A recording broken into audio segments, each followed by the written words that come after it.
Valbona, të përshëndes, si kundër edhe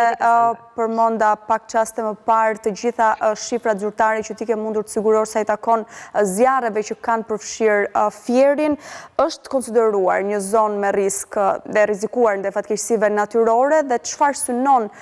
kjo fushat nga emergjencat civile në Fier?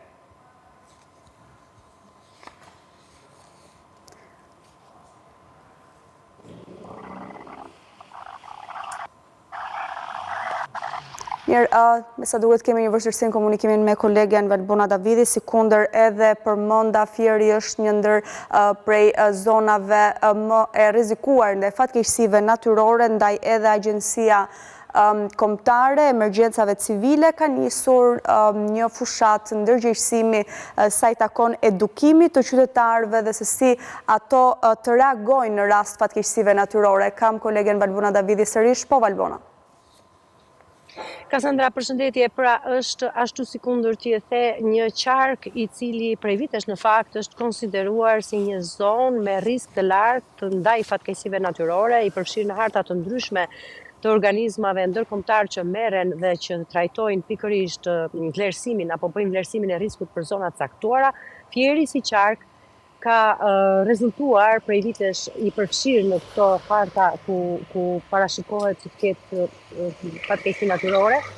ndërkohë që vazhdon të jetë i tillë edhe i reflektuar në shifra, sepse si kundër PAM verën e kaluar patëm numër të konsiderueshëm vatrash zjarri, ndërkohë që kur flasim për fatkeqësi natyrore duhet kemi parasysh se flasim edhe për përmbytje dhe Fieri në fakt ka patur një eksperiencë gjatë viteve të kaluara edhe me përmbytjet, pra me fatkeqësi të tjera natyrore të një lloji tjetër, por vitet e fundit duket se është i prirur, pra kemi një tendencë të zjarrvënieve të qëllimshme, të cilat shkaktojnë dëme të konsiderueshme në pyje dhe ullishta, ku duke përfshirë këtu edhe zonat e mbrojtura, siç ndodhi përpara 2 vitesh në pyllin e Darzezës dhe Pishporos. Për këtë arsye duket se fakti që ndërgjegjësimi i popullatës është konsideruar një element kyç apo faktor kyç për të bërë të mundur menaxhimin më të mirë të këtyre situatave në rastin e zjarreve nga ekipet zjarfikës, duhet që të ketë një fazë paraprake apo një protokoll sigurie dhe për të cilën duhet që të ndërgjegjësohet apo në një farë mënyrë ta themi më thjesht të edukohet popullata për mënyrën apo për protokollin apo fazën e parë të përballimit të situatave të tilla, duke shpërndar flet palosje Agjencia e Emergjencave Civile, Agjencia Kombëtare e Emergjencave Civile, në bashkëpunim me organizma ndërkombëtar që e mbështesin dhe financojnë këtë projekt, ka bërë ndërgjegjësimin dhe ka demonstruar madje në sheshin qendror të qytetit për qytetarët në mënyrën se si duhet të sillen qytetarët në rast të fatkeqësive të tilla. Sikundër tham, Fieri ka patur një numër të konsiderueshëm zjarresh vitin verën që shkoi, ka patur dhe një numër, është dyfishuar numri i autorëve, të cilët janë vënë në pranga, pra janë arrestuar dhe ndodhen në burg në këto momente që flasim në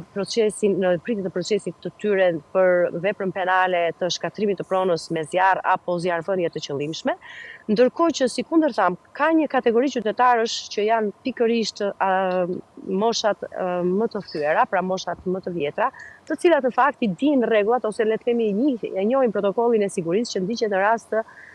rënies së një zjarri apo të një fatkeqësie tjetër natyrore. Por target grupi, si kundër thonë organizatorët e këtij ndërgjegjësimi apo të kësaj fushate ndërgjegjësimi janë pikërisht të rinj, ndoshta edhe fëmijët e shkollave, të cilët do duhet të edukohen, të mësojnë pikërisht atë që mund të quhet ndihma e parë apo momenti i parë i fazës kur përballen me një fatkeqësi natyrore, siç është rasti i zjarreve apo edhe përmbytjeve në rastin e zonës së Fierit. Drejtori i Agjencisë Kombëtare, drejtori i Agjencisë Emergjencave Civile për rajonin e Jugut, Ilirian Hasani, ka shpjeguar se si paraqitet zona e Fierit, por në përgjithësi e gjithë zona e Jugut në lidhje me fatkeqësitë natyrore, ndërkohë që nga Agjencia Kombëtare e Emergjencave Civile është Elisa Duka, e cila na sqaron dhe na ka përkthyer në një farë mënyrë në detaje të gjithë këtë aktivitet dhe çfarë synon ai. Mund t'i ndjekim.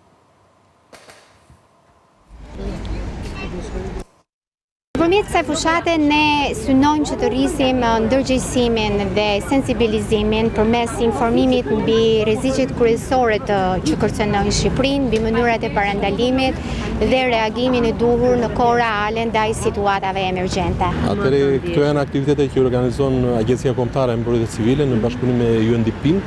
dhe roli kryesor është ndërgjegjësimi i njerëzve për të përballur dhe për të përballuar fatkeqësitë natyrore. Pra, është një fazë e parë ku njerëzit duhet të mësojnë të përballen vetëm derisa pra duhet të përballen, të mësojnë të përballen vetëm dhe të përballen edhe në kolektiv. Ky është qëllimi kryesor i këtij aktiviteti, por edhe demonstrimi i pajisjeve që zotrohen sot, mënyra si përdoren ato, për t'i përdorur nesër në një rast të mundshëm. Vera që kaluam ishte nga vera ndoshta më të nxehta dhe me aktivitete zjarresh nga më të mëdha që kanë ndodhur. Këtu nuk bën përjashtim as qarku i Fieri, i cili pati disa vatra zjarri të mëdha me dëme të konsiderueshme në Ullinj, ndoshta edhe tek Baktit, por fati madh ishte që nuk pati dëme në banesa dhe në njerëz, kryesor janë në njerëz, nuk pati. Pjesë e tjera po. Po kështu, akoma dhe me rrezikshme për situata në jug, në Finiq, në Delvin, të cilat siç e keni ndjekur edhe nëpërmjet mediave kryesore, kanë qenë situata vërtet të vështira.